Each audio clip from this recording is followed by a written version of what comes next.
หลายๆคนอาจจะมีข้อสงสัยและมีคำถามว่าในช่วงสมัยนั้นเกิดอะไรขึ้นกับการศึกษาของประเทศไทยเราที่ทำให้เกิดแนวคิดในการจัดตั้งมหาวิทยาลัยเปิดท่านทราบไหมล่ะคะว่าทำไมมหาวิทยาลัยเปิดของเราในระบบการศึกษาทางไกลแห่งแรกของประเทศไทยถึงมีชื่อว่ามหาวิทยาลัยสุโขทัยธรรมาธิราช STOU Storien Podcast เรื่องเล่าจากจดหมายเหตุและสารสนเทศอัตลักษณ์ของมหาวิทยาลัยสุโขทัยธรรมาธิราช สาระดีๆที่ฟังได้ทุกที่ทุกเวลา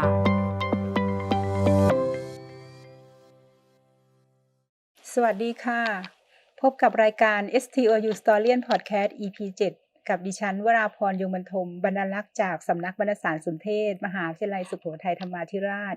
วันนี้ดิฉันจะมาบอกเล่าเรื่องราวสาระความรู้และประวัติความเป็นมาก่อนการจัดตั้งมหาวิทยาลัยสุโขทัยธรรมาธิราชซึ่งเป็นมหาวิทยาลัยเปิดในระบบการเรียนการสอนทางไกลแบบไม่มีชั้นเรียนรับนักศึกษาแบบไม่จำกัดเพศและวัยใช้สื่อการสอนทางไปรษณีย์วิทยุกระจายเสียงวิทยุโทรทัศน์และสื่อออนไลน์หลายๆคนอาจจะมีข้อสงสัยและมีคำถามว่าในช่วงสมัยนั้นเกิดอะไรขึ้นกับการศึกษาของประเทศไทยเราที่ทำให้เกิดแนวคิดในการจัดตั้งมหาวิทยาลัยเปิดท่านทราบไหมล่ะคะว่าทำไมมหาวิทยาลัยเปิดของเราในระบบการศึกษาทางไกลแห่งแรกของประเทศไทยถึงมีชื่อว่ามหาวิทยาลัยสุโขทัยธรรมาธิราชค่ะวันนี้เราจะพาทุกท่านมาค้นหาคำตอบกันนะคะและฟังเรื่องราวประวัติความเป็นมากันในรายการ STOU Storien Podcast ตอนที่7ในตอนที่ชื่อว่าก้าวแรกก่อนที่จะมีการจัดตั้งมหาวิทยาลัยสุโขทัยธรรมาธิราชก่อนอื่นเรามารู้จักกันก่อนนะคะว่ามหาวิทยาลัยเปิดคืออะไรมหาวิทยาลัยเปิดเป็นแนวคิดการจัดการศึกษาที่รับนักเรียนไม่จำกัดจำนวนและชั้นเรียนใช้การจัดการเรียนการสอนทางไกลเป็นการขยายโอกาสทางการศึกษาในระดับอุดมศึกษาแก่ประชาชนให้มากที่สุดปัจจุบันนี้ในประเทศไทยเรามีมหาวิทยาลัยเปิดในระบบทางไกลของรัฐเพียงแห่งเดียวก็คือมหาวิทยาลัยสุโขทัยธรรมาธิราชค่ะ หากจะพูดถึงการศึกษาระบบเปิดในประเทศไทยเรานั้นเริ่มมีมาตั้งแต่ได้มีการจัดตั้งมหาวิทยาลัยธรรมศาสตร์เมื่อพศ 2477 แต่ก็ต้องล้มเลิกไปเนื่องจากประสบปัญหาหลายด้านโดยเฉพาะอย่างยิ่งสถานที่เรียนมีไม่เพียงพอกับจำนวนนักศึกษาที่เพิ่มมากขึ้นเรื่อยๆจนทำให้ต้องมีการเปลี่ยนแปลงรูปแบบการจัดการศึกษาใหม่มาจนถึงปีพศ 2514 ก็ได้มีการจัดตั้งมหาวิทยาลัยรามคำแหง ให้เป็นมหาวิทยาลัยแบบตลาดวิชารับนักศึกษาแบบไม่จำกัดและไม่มีการสอบคัดเลือกภายหลังการจัดตั้งมหาวิทยาลัยรามคำแหงได้สักระยะหนึ่งแล้วนะคะก็ต้องประสบปัญหาเนื่องจากสถานที่เรียนมีไม่เพียงพอทำให้มหาวิทยาลัยต้องหาวิธีทางแก้ไขปัญหาหลายอย่าง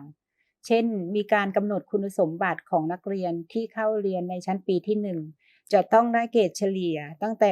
2.53 ขึ้นไป รวมทั้งได้มีการประกาศปิดชั้นเรียนของนักศึกษาในชั้นปีที่1จะเห็นได้ว่านะคะการจำกัดจำนวนและกำหนดเงื่อนไขการรับนักศึกษาของมหาวิทยาลัยรามคำแหงส่งผลให้นักเรียนที่จบชั้นมศ5ในสมัยนั้นหาที่เรียนต่อในระดับอุดมศึกษาไม่ได้นะคะ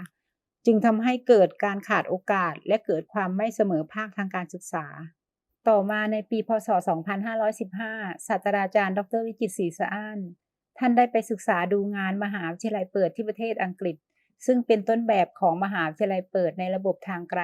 ที่ขยายโอกาสทางการศึกษาสำหรับทุกชนชั้นที่สามารถศึกษาได้ด้วยตนเอง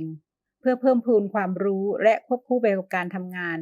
โดยการนำเอาเทคโนโลยีสมัยใหม่มาผสมผสานเพื่อเป็นสื่อการเรียนการสอนที่สามารถศึกษาได้ด้วยตนเอง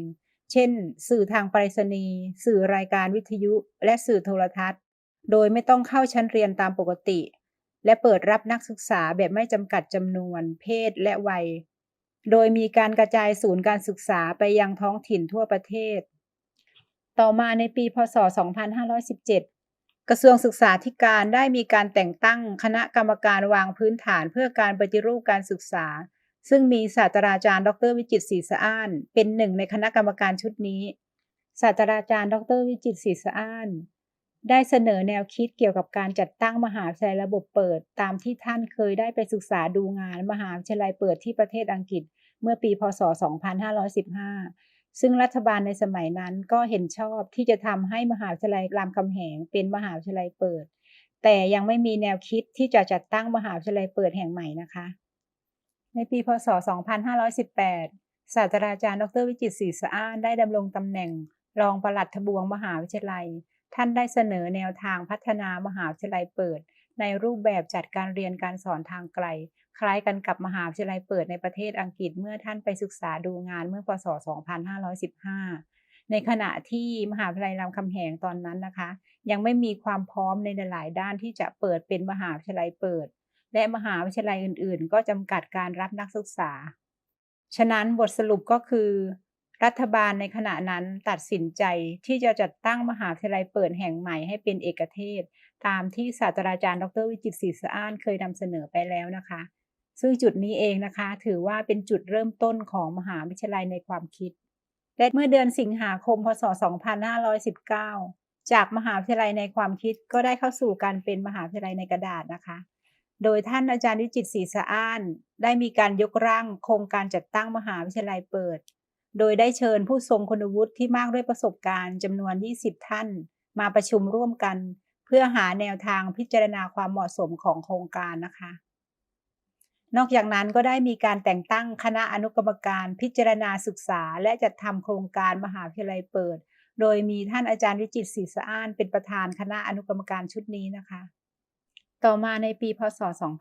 2520 รัฐบาลมีนโยบายปฏิรูปการศึกษาในระดับอุดมศึกษาตามแผนพัฒนาการศึกษาแห่งชาติระดับอุดมศึกษาระยะที่ 4 พ.ศ. 2520 ถึง 2524 เพื่อแก้ไขปัญหาความเหลื่อมล้ำทางการศึกษาซึ่งนโยบายสำคัญก็คือส่งเสริมให้มีการจัดการศึกษาระบบเปิดในระดับมหาวิทยาลัยให้มากขึ้นโดยเน้นการใช้สื่อการสอนที่ช่วยให้ผู้เรียนเข้าศึกษาได้ด้วยตนเองผ่านสื่อต่างๆเช่นวิทยุกระจายเสียงและวิทยุโทรทัศน์โดยไม่ต้องเข้าชั้นเรียนตามปกติซึ่งช่วงนี้เองนะคะถือว่าเป็นก้าวแรกก่อนที่จะมาเป็นมหาวิทยาลัยสุโขทัยธรรมาธิราชค่ะหลังจากนั้นเมื่อเดือนสิงหาคมคณะอนุกรรมการพิจารณาศึกษาและจัดทำโครงการมหาวิทยาลัยเปิดก็ได้ยกร่างพระราชบัญญัติมหาวิทยาลัยได้แล้วเสร็จพอดีนะคะและได้นำเสนอคณะรัฐมนตรีรับในหลักการเพื่อส่งต่อไปยังสำนักงานคณะกรรมการกฤษฎีกาตรวจพิจารณา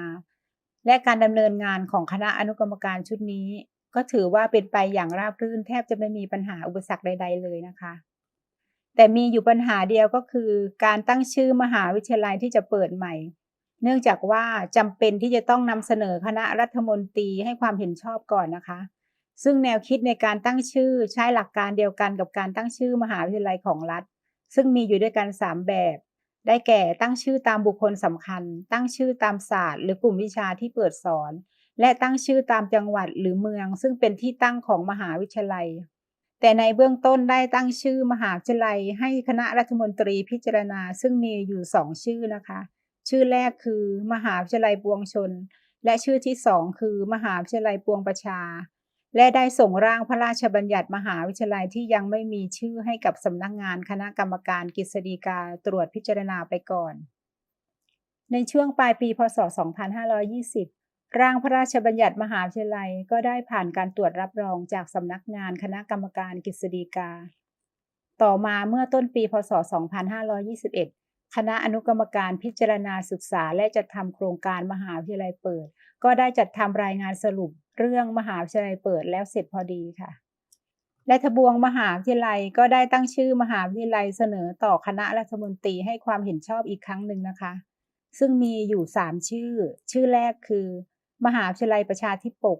ซึ่งเป็นพระนามของพระบาทสมเด็จพระปกเกล้าเจ้าอยู่หัวชื่อที่2มี2ชื่อนะคะคือมหาวิทยาลัยเปิดและมหาวิทยาลัยโทรศึกษาส่วนชื่อที่3คือมหาวิทยาลัยวิทยากร